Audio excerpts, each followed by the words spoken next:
I just need you to answer this question. How is the desk the mother of the chair?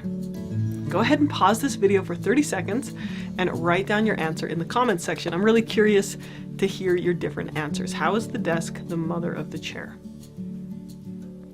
Okay, so maybe you think the desk looks older, so that's why. Or because the chair is padded, that's an upgraded generation, so it must be newer. Maybe desks were created before chairs in the history of humanity, so that's why the desk is the mother of the chair. I've asked this question of dozens of clients, and I always get different answers. And they're all great answers. And they're all wrong.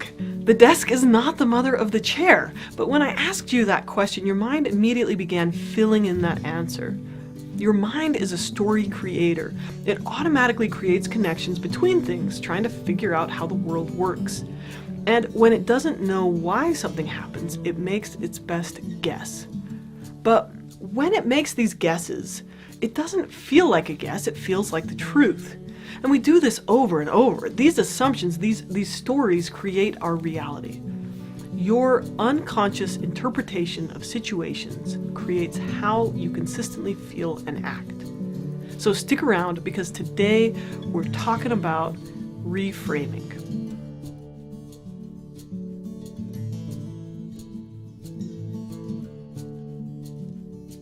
Now, once I was working with a client who was in her late 30s. She came to me with depression, but the biggest difficulty in her life was that she wasn't married yet. She lived in a culture where marriage and family were praised as the highest purposes of life, and she longed to have a family of her own. The longer she went without getting married, the more she wondered, why? How come I can't find someone to love me? She started to think, maybe it's because I'm a bad person. Maybe it's because I'm not good enough to get married. Maybe there's something defective or broken about me. Maybe I'm too unattractive. Then one day she said something that haunted me, even more than her self-deprecating stories. She said, maybe the reason I haven't gotten married is because God doesn't want me to ruin any children. Now, up to that point, we had been focused on other issues. But at that moment, I knew we had to work on this one. I knew I had to intervene. So I started to question that story. I know this could sound bad, and I didn't mean it this way, but I just asked her, to look around and tell me if the only people who get married were perfect, attractive, saintly people. She thought about it for a minute, and she could give me quite a few examples of unattractive, mean, or unskilled people who had gotten married. Some of them had gotten married multiple times. Now, obviously, it's possible to get married even with some really terrible characteristics. Now, obviously, this story, the reason she had created that she wasn't married because she's defective, this story was false. She was actually very kind, smart, hardworking, healthy, attractive, just really good human being. So I asked her to question her narrative. What other ways could she think about the situation? What if it's not about your goodness as a person, but there's just a skill you're missing? Maybe you don't know how to date. Maybe you don't know how to dress. Maybe you don't know how to be vulnerable yet. These are skills that can be learned. From a religious perspective, maybe it's not in God's plan yet.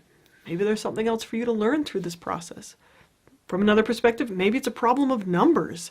There are more eligible women than men in her community. Maybe it's because guys are intimidated by you. Maybe it's because guys don't know how to date anymore. Maybe it's because our culture downplays the value of marriage. What if this isn't about you at all? As my client questioned her stories, some space opened up for her to do something different. So instead of believing the first story that came to her mind, which was, I'm just defective, she changed her story to, what skills can I learn? She started exploring her negative self-talk and replacing it with self-compassion. She started dating differently. She started allowing herself to be a little more vulnerable. And within a year, she'd met a good man. And within 2 years, she was married to him. Now, in this situation, the way she was interpreting her challenge was creating a roadblock for her. How we consistently see problems, how we interpret life, that creates our reality. One of the ways that we can change our life is by opening up some space for new stories. I like to use the six-pack exercise to do this. I have no idea why it's called the six-pack exercise. The trainer who taught me this, he was not into beer and he was not into ab workouts. So your guess is as good as mine. But this exercise is all about creating space around our thinking so that we can hopefully choose which set of stories to believe, which set of stories we want to act on.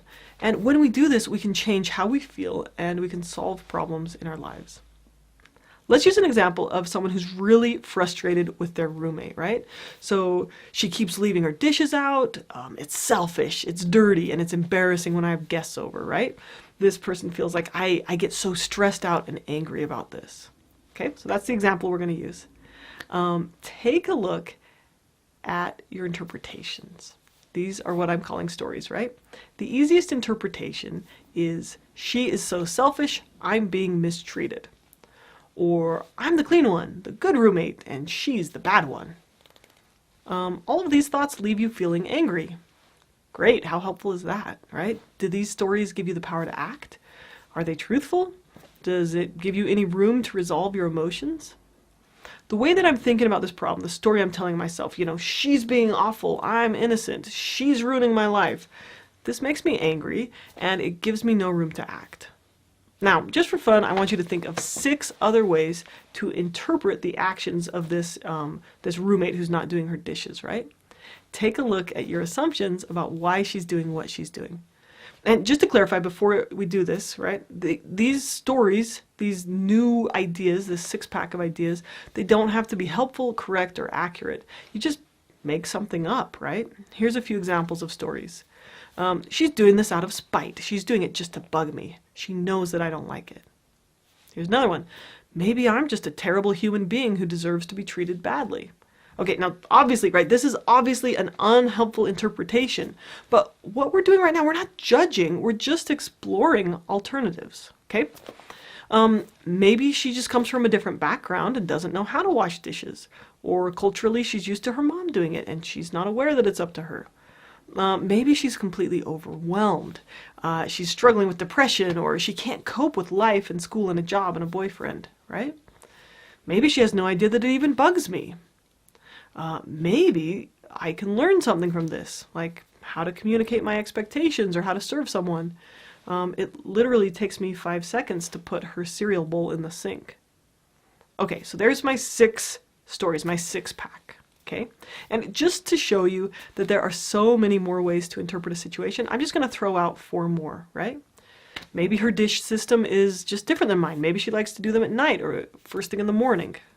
Maybe she's a space alien from another planet where there was a magical ray that cleaned the dishes automatically. Maybe I'm actually the one being way too uptight about cleanliness. Maybe I'm being rude by demanding that the dishes get done immediately. I'm the one letting rigidity get in the way of nice feelings in the apartment. Maybe she has ADD or a brain injury and has a hard time following through on tasks. Right? Now, some of these might seem a little out there, a little bit unrealistic, right? Like the space alien one. That's okay. Just because we think something doesn't mean it's true. But how we consistently think leads to how we feel. So my thought, she's so selfish, leads to me feeling angry. Thinking, I deserve to be mistreated, left me feeling depressed. Thinking, maybe she's completely overwhelmed, helped me feel compassion for her. And thinking, what if she doesn't know it bugs me? Gave me a little hope that things could improve if I talk to her. You can choose how you consistently feel by choosing which stories, which interpretation of situations you consistently believe. When we can only see things one way, we are rigid, inflexible, and we often feel powerless to act. When we open ourselves up to different ways of seeing, we can choose which thoughts line up with the values that we want to act on. So here's the technique that therapists use all the time. It's called reframing. Reframing is when a therapist says something like, let's look at this from another perspective. And now for my previous story, you know how to do this yourself. So check out the workbook activity. It's called the 6-pack exercise. Think of the last time you got really bugged at someone. Close your eyes and for a minute just put yourself back in that situation. What were you feeling and what were you thinking about that person? And then use your own example to create at least 6 different ways of seeing the problem. If you catch yourself getting really stuck on right or wrong or true or false, you may be creating unnecessary rigidity. I am not saying that all stories are equal. I'm saying that the process of considering alternatives, it's this process that frees us to choose healing. So allow yourself to explore different ways of seeing things. And then after you've opened up to seeing these different alternatives, then you can choose a story that's most helpful for you. Here are 3 questions you could ask yourself that may be helpful in deciding which story you want to act on. Question number 1, is my story truthful? And you got to check your stories for self-deception, self-justification, and cognitive distortions. We're going to be talking about all of these in upcoming sections. And then after we've checked our stories for untruths, we can then choose between a variety of stories based on our values. And that leads to question number 2. Is my story kind? Now, kindness is one of my values, right? So I want to choose a story that lines up with the kind of person I want to be. So do you value giving people the benefit of doubt? Do you value looking for the best in people or assuming that they have some good reason behind their actions, no matter how frustrating their actions may be? Choose a narrative that's both truthful and helps you live your values. You want to choose a story that works for you, not against you. And I would say in general, kindness leaves you feeling happier and more peaceful than anger, right? But there are definitely some times for setting boundaries and protecting yourself. Okay, question number 3. Does my story give me the power to act? So focusing on whether the situation is good or bad, or whether your roommate's a jerk or you're a jerk, right? That all leaves us powerless. Asking instead, where's my locus of control? How can I change or influence this situation? When we have a story that gives us a little bit of power in our situation, this is going to give us more ability to choose, what we're going to do and how we're going to feel. Gandhi said, you must be the change you wish to see in the world. Am I getting so bugged about the situation that I'm acting the same or worse than the person I'm bugged at? So, for example, you think about a parent yelling at their child, "Don't yell!" Right? Or someone being so mad at another person for refusing to forgive them. Check yourself for the value that you'd like to see, and then ask, am I living that? Those 3 questions can help us get a little bit of clarity on which story we want to choose and act on. But what if we feel too stuck even to do the 6-pack exercise or to ask ourselves the 3 questions about our stories? Sometimes we get so wrapped up in our stories that we can't see the situation any other way. Sometimes we get stuck in seeing the other person as awful, horrible, terrible, even when you're no saint yourself. And sometimes the reality is that the other person really is being awful. But regardless of the other's actions, we need to find a way to personal peace. When we get so sunk into our own perspective and we can't get out, we need to step back, slow it down, and reach out to our resources. So here's a couple of things you can try when you feel stuck in how you're seeing a situation. Take a break from the situation. This gives you a chance to come back to it later when your head's clear. Do some activity that helps you feel calm, loving, and open. Maybe it's playing the guitar, or watching a funny show, or going for a walk, or getting out in nature, or praying about it. Write about the problem. See if you can get some clarity that way.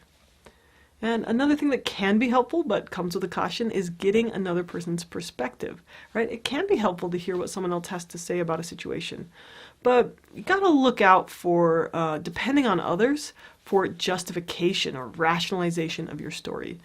So I'm gonna encourage you, if you're gonna use this one, find someone who doesn't always agree with you, and then listen to them for perspective. When you slow things down and you try to get other perspectives, you open yourself up to having more choice in your life. One of the most powerful ways to take a situation that makes you feel helpless and turn it into a situation that empowers you is to use a growth mindset. And what this means is that with each challenge I face, instead of using oh, this is awesome, this is good, or using this is a bad situation, right? Instead of using that kind of mindset, I ask myself, what can I learn from this? Or how can this experience help me become a better person? When we consider problems from this perspective, we can almost always find some way to grow in strength. Sometimes I even pretend that everyone else is a robot just sent here to test me, to test how I'm going to react to a certain situation and whether I'm going to do it with integrity. The bottom line is we make an interpretation of every circumstance in our life, and our interpretations, our stories, create our reality. They color our view and they determine how we feel and how we act. But if we can learn to notice our stories, we can choose which ones we're going to give our energy to, and that can free you to change how you feel and solve more problems. Basically, learning the skill of reframing is a key to living a happier life.